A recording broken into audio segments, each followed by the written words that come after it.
Et oui, je vais vous parler, pour vous, qui avez moins de 20 ans, une période que vous n'avez pas pu connaître. C'est la vie. Avant Netflix, je vais faire un rapide panorama. Je suis né en novembre 65. La première fois que j'ai regardé la télévision, c'était lors du premier pas sur la Lune. Donc c'était en 68. C'était une télévision noir et blanc. Mais je serais bien affiché de vous dire où j'ai vu ça. Alors, la première télé qu'on a eue dans la famille, c'était une télé que mon père avait rachetée lors d'une braderie de l'hôpital de ma ville, qui cherchait à se débarrasser des vieilles télés qui étaient dans les chambres d'hôpitaux. Donc c'était une télé où il fallait mettre les métallères derrière, donc on mettait de l'argent comme ça. Bon, ça, on a eu quelques temps, et mon père en a eu vite marre, donc il a acheté une première télé noir et blanc. Alors, donc j'ai connu la télévision en couleur en 72, et vu la première chaîne en couleur, c'était Antenne 2. À mon époque, il y avait des speakerines qui disaient un prompteur ou pas, qui parlaient des programmes qui allaient avoir lieu, puis qui laissaient une petite promo, par exemple, si c'était un chanteur qui passait dans une émission en disant tiens, je sais pas moi, Michel Sardou, Sylvie Vartan sortent un disque ou vont se produire en concert. Voilà. Donc après, moi j'ai connu TF1, France 2 quand c'est de nos couleurs, après il y a eu France 3.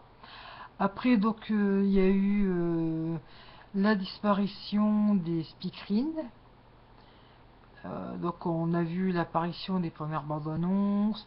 Il y a eu la chaîne Canal+ qui est apparue, qui a révolutionné la télévision, notamment que son irrévérence. Donc il y avait les Guignols, il y avait Télé Dimanche avec Delarue. Ah, c'était véritablement la pertinence, le fameux esprit historique, Canal+ historique. Je me souviens aussi de la 5 de Berlusconi, du côté paillettes, bling bling déjà à l'époque, et puis des émissions avec Amanda Lear, avec Fabrice, avec Guillaume Durand, Jean-Marc Morandini, voilà, de la fin de la 5. Et puis après, il y a eu aussi l'apparition, donc il y avait aussi la petite chaîne donc TV6 qui allait devenir M6. Il y a eu donc l'apparition de Arte. Qu'est-ce qu'il y a eu après? Donc à noter aussi que moi, quand je suis originaire de près de Valenciennes, donc je suis plus une enfant de la télé belge que française, parce que je regardais constamment la télévision belge. Donc il y avait une marionnetterie irrévérencieuse qui s'appelait Malvira. Je regardais l'RTBF 1 et 2, où j'ai découvert Philippe Geluc, justement, le créateur du chat.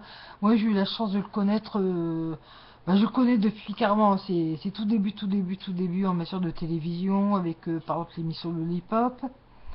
Donc je regarde aussi la télé flamande, mais j'y comprenais strictement rien. Sinon après, et ça j'en parlerai dans une autre vidéo, il y a eu le phénomène aussi des radios libres, dont j'étais une des pionnières dans le nord de la France. Ça j'en parlerai dans une autre vidéo que le sujet de la radio. Donc ça donnait une espèce...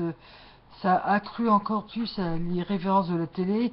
Je me souviens de Colaro avec la Coco Girl. Il y avait, et oui, il y avait une nana qui se déshabillait, qui faisait un striptease à 8h du soir.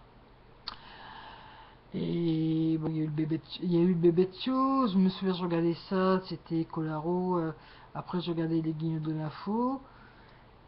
Et après, au début des années 2000, bon, il a commencé à y avoir donc le câble avec, je sais pas moi, des chaînes comme, moi j'aimais mettre Jimmy, Paris Première, les chaînes donc LCI. aussi quelques chaînes documentaires et autres. Et puis après, donc il y a eu Internet. Ces dernières années, bon, il y a le phénomène des replays, des podcasts, ce qui fait que maintenant on peut créer carrément sa télé comme on veut. Et puis aussi YouTube, Dailymotion, Vimeo. Bon, donc voilà, donc pour moi YouTube ça a été véritablement un choc. Donc d'abord de voir des vidéos. Et puis surtout de voir que bon que moi je me souviens quand j'étais plus jeune qu'il n'y avait pas internet donc on parlait de nos goûts musicaux à travers soit de fanzines donc c'était des polycopiés qu'on s'envoyait comme ça donc comment ça marchait ben il y avait des petits tableaux chez les disquaires ou genre de nos villes où on mettait carrément nos adresses en disant voilà je m'appelle un tel une telle j'aime tel ou tel genre de musique si t'as quelque chose t'as qu'à m'écrire à mon adresse donc au numéro de téléphone. Sur la Belgique on avait une revue qui s'appelait Swing qui était distribuée aussi chez des disquaires français assez pointus. Donc on s'échangeait des fanzines avec ce qui nous intéressait. Et puis il y a eu, puis on faisait des échanges de cassettes. Tiens, moi j'ai acheté un disque. On s'enregistrait, on s'envoyait déjà des cassettes. Donc c'était l'ancêtre du MP3. Donc il y a eu déjà, quand il y a eu l'apparition de la cassette, c'était déjà un super phénomène donc pour tout ça. Et puis il y a eu aussi ce qu'a été quand il y a eu l'apparition aussi de la VHS de s'enregistrer des trucs, de se les envoyer, donc voilà. Alors que maintenant, quand n'importe qui est passionné de moi-même, je suis tombé aussi là-dedans. Allez hop, on entend une rumeur sur la sortie d'un album, vite vite, on va aller sur internet pour chercher le snippet pour avoir le petit extrait de 30 secondes, et puis après, bon, à force et à mesure, on connaît, on sait où on va pour trouver entendre le plus rapidement. Il y a YouTube, il y a aussi des sites où on sait très bien qu'on va trouver des albums à écouter. Il y a eu, là je dépasse le truc de la télé, mais il y a aussi le peer-to-peer qui a révolutionné tout ce qui était vidéo, également musique à travers je sais pas, moi je me rappelle de Napster, de Audio Galaxy, qu'est-ce qu'il y avait, Rhapsody, il y avait la fameuse Imul, il y avait Kazaa. Donc après il y a eu ces trucs hypocrites comme Adobe, et puis maintenant bon il suffit d'aller sur Google Chrome ou je sais pas moi, vous allez sur Opera ou sur Firefox, vous trouvez des applis pour capturer des vidéos YouTube ou pour puis maintenant vous avez carrément des sites en ligne, vous avez même plus besoin de vous traumatiser la tête, vous allez hop je te tape un lien, je te convertis ça en vidéo, MP3, tout ce qu'on veut. De toute façon, faut pas rêver, hein, il y aura toujours des plus malins qui trouveront comment capturer des programmes de vidéos, comment les enregistrer, les capturer, puis les mettre en échange.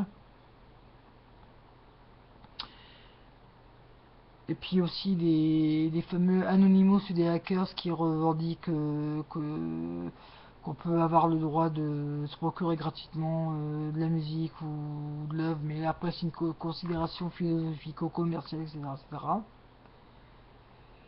Et puis maintenant on a Netflix, donc qui permet de regarder en streaming de façon légale donc des séries, des films, peut-être même des téléfilms, des films. Maintenant aussi des séries qui sont exclusivement produites pour ce genre de plateforme. Je m'en suis pas encore servi. Moi par exemple, bon, il y a certaines séries que j'aimais bien, des années 2000 que j'aimerais revoir, genre